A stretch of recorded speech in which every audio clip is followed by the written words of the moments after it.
Eu gosto muito de ler. Um dos prazeres que eu tenho é de comprar o livro, gosto de abrir, dar uma folheada, sentir aquele cheiro do livro quando sai da loja, né?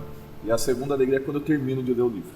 Muito bem. E um dos livros que eu tenho em casa, um dos livros que eu mais li, com certeza, é a Bíblia. O que é a Bíblia? Como que a gente pode definir o que seja a Bíblia, esse livro, a Bíblia? Essa é uma excelente pergunta, porque a Bíblia ela tem duas naturezas. A sua natureza literária, como um livro que você pode comprar numa loja, mas ela também tem a sua natureza divina, sobrenatural. A Bíblia, nesse aspecto mais do livro, ele é um compêndio de 66 livros, divididos em Antigo e Novo Testamento, 39 no Antigo, 27 no Novo Testamento. A Bíblia é um livro único na sua tradução, na sua tiragem, na sua venda. Sem dúvida alguma, nenhum livro é tão lido no mundo quanto a Bíblia Sagrada. Ela foi escrita num período de mais de 1.600 anos, que compreende 1.600 anos, por mais de 40 autores diferentes. Ela foi escrita em lugares diferentes. Você teve gente que escreveu as páginas da Bíblia na Europa, na Ásia, na África. Ela atravessou aí pelo menos 5 impérios, escrita também em 3 idiomas diferentes, o Antigo Testamento em hebraico, alguns versos no aramaico e o Novo Testamento em grego. A Bíblia ela é um livro singular, esse compêndio de 66 livros divinamente inspirados. Então, de certa maneira, a Bíblia é, numa ótica literária, um livro, uma obra, mas certamente ela é muito mais do que isso, ela é sobrenatural, ela é divina. Se a Bíblia é tudo isso, esse livro magnífico, mas por que é que eu tenho que ler a Bíblia? Por que é que um cristão deve ler a Bíblia? Por que que os pastores no púlpito insistem tanto para que um cristão leia a Bíblia? Olha, a leitura da Bíblia ela se faz necessária porque ela é o que nós chamamos de revelação especial da vontade de Deus e da mensagem de Deus para o ser humano. Deus se revelou de maneira geral através da natureza, através dos sinais dele, da providência dele, de como Deus sustenta todas as coisas para todo mundo. Mas de maneira especial, Deus ele se revela através de Jesus Cristo e depois através também da sua palavra, que foi escrita por esses autores e depois do advento de Jesus Cristo, pela mão dos escritores do Novo Testamento. Então a Bíblia, ela é a extensão do próprio Deus falando ao seu povo. Nós vamos nos lembrar, por exemplo, do texto de Hebreus, que diz que lá atrás, no Antigo Testamento, Deus falou aos pais pela vida dos profetas e de muitas outras maneiras. Mas nesses últimos tempos nos falou através do Filho, de Jesus Cristo, que é a própria expressão exata do ser de Deus. E a Bíblia é onde nós encontramos de Gênesis a Apocalipse o que Deus fala sobre Jesus Cristo. É aquilo que ele estende para o homem a sua vontade. Então imagina que Deus ele quis deixar um manual para o ser humano e ele então compartilha a sua própria vontade através das Sagradas Escrituras. É na Bíblia Sagrada que Deus mostra a sua vontade, mostra o seu caráter, mostra quem ele é. Fala um pouquinho mais a respeito dessa questão da Bíblia ser iluminada, ser a revelação de Deus. Como assim? O que isso significa? Como que nós devemos entender a Bíblia sendo iluminada por Deus? O que é isso? Primeiro, quando a gente usa Bíblia, Palavra de Deus ou Sagradas Escrituras, são sinônimos, né? Que é de uso muito comum para todo cristão. Agora, quanto à essência da Palavra de Deus, da Bíblia Sagrada, das Sagradas Escrituras, ela foi devidamente inspirada aos autores. Então, a Bíblia não é um livro comum. Não foi o autor bíblico que estava diante de uma praia ou de uma bela paisagem e falou, nossa, isso está me inspirando a escrever algumas coisas sobre Deus. Não, a ideia é que Deus soprou dentro dos autores bíblicos a sua própria vontade e aquilo que Deus queria que eles escrevessem ao seu respeito. Mas não de maneira robótica ou até mesmo uma espécie de ditado. Deus não excluiu esses homens da sua própria personalidade, mas preservou eles do erro. Então Deus preservou com que os autores escrevessem coisas da sua própria cabeça, por exemplo. Deus inspirou, soprou sobre eles a palavra e por isso confiadamente nós podemos crer e entender que o texto que está ali descrito nas páginas da Bíblia são a palavra de Deus, é a verdade para o seu povo, assim como o Evangelho de João capítulo 17 diz, a tua palavra é a verdade. Eu tenho uma experiência com a Bíblia e com Deus que se deu no dia que meu pai faleceu.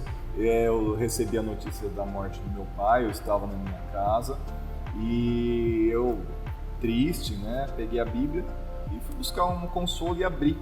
E a hora que eu abri, caiu justamente no texto: Deus se alegra na morte dos seus justos. Isso me trouxe bastante paz. Essa não é a maneira que eu leio normalmente a Bíblia, mas eu sei que tem muitos irmãos que leem dessa maneira. Enfim, essa é a melhor maneira de ler a Bíblia? Ou qual a melhor maneira de nós lermos a nossa Bíblia? Então, Elbert, é justamente isso que faz da Bíblia um livro diferente de todos os outros. Divinamente inspirado, é a palavra de Deus, porque ele toca o nosso coração, ele fala conosco. A Bíblia ela é tão maravilhosa que ela fala com um marginalizado que se encontra numa favela, na periferia de uma cidade, quanto um CEO de uma empresa numa cobertura de um edifício gigantesco nos Estados Unidos, em Nova York. A Bíblia ela alcança todos.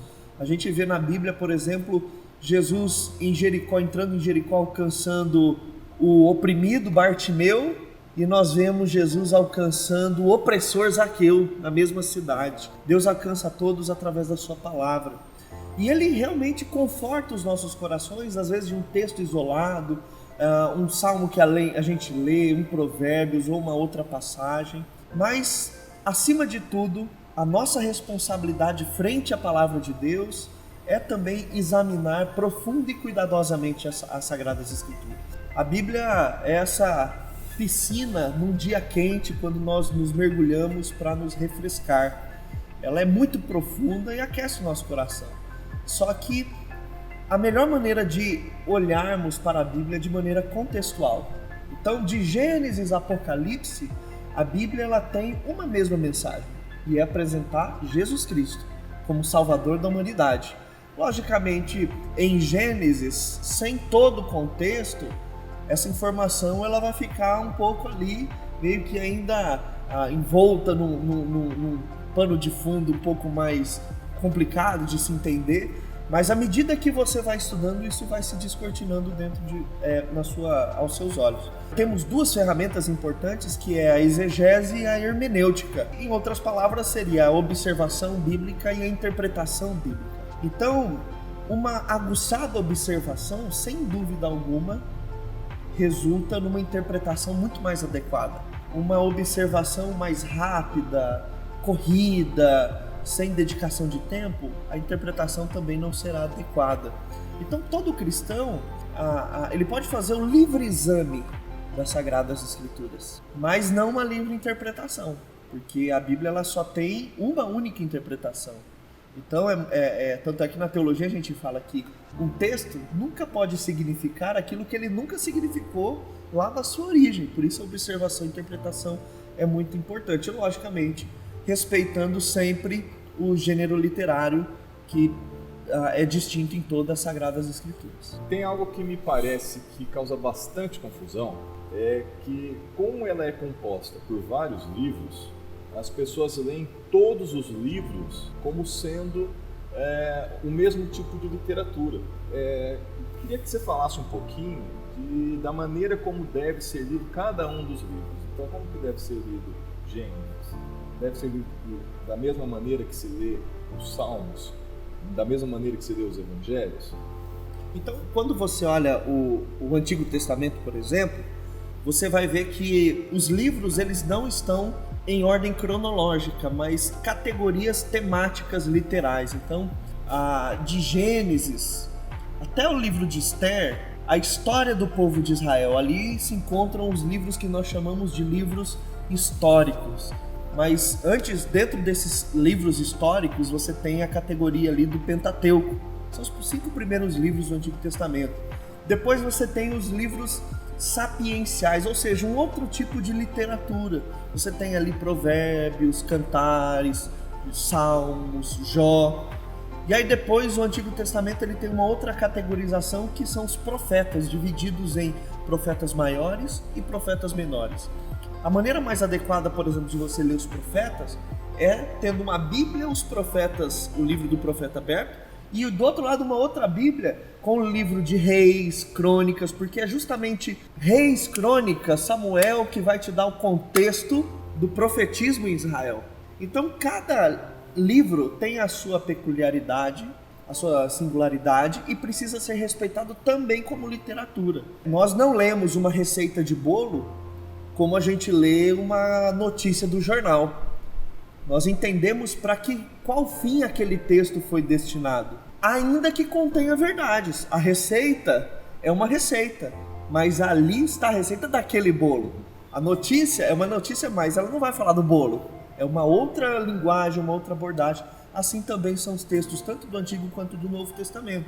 No Novo nós temos os Evangelhos, temos o livro histórico de Atos, depois nós temos as cartas pastorais e gerais de Paulo, de Pedro, de João, a carta de Tiago, e temos a literatura escatológica também, que é o livro de Apocalipse, escrito por João. Então, dentro da Bíblia Sagrada nós temos essa diversidade literária. Quando lemos um livro histórico, temos que ter o nosso olhar contextual, que estamos lendo a história de um povo.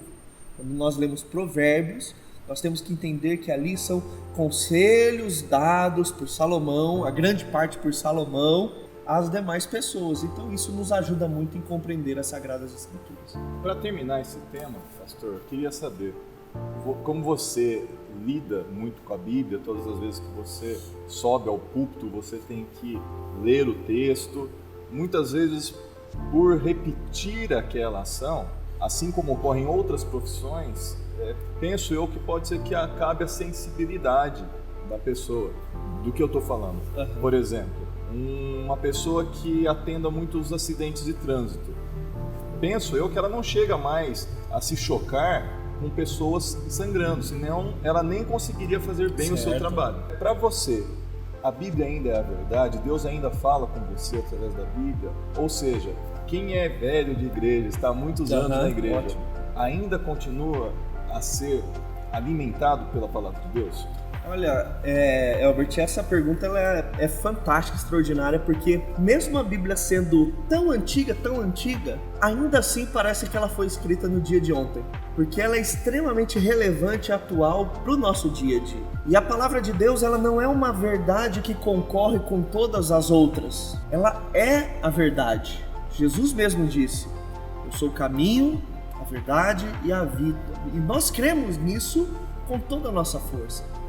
E por crer que Deus também ele é vivo, e Deus ele se move, ele é ativo, que nós interagimos com a palavra do Senhor, de modo que ela é eficaz também no nosso dia a dia hoje. Então, relacionar-se com a palavra do Senhor não é motivo de mesmices, rotina ou até mesmo cumprimento de um ritual. É vida tocando o nosso próprio coração. E isso é que faz da palavra de Deus algo singular.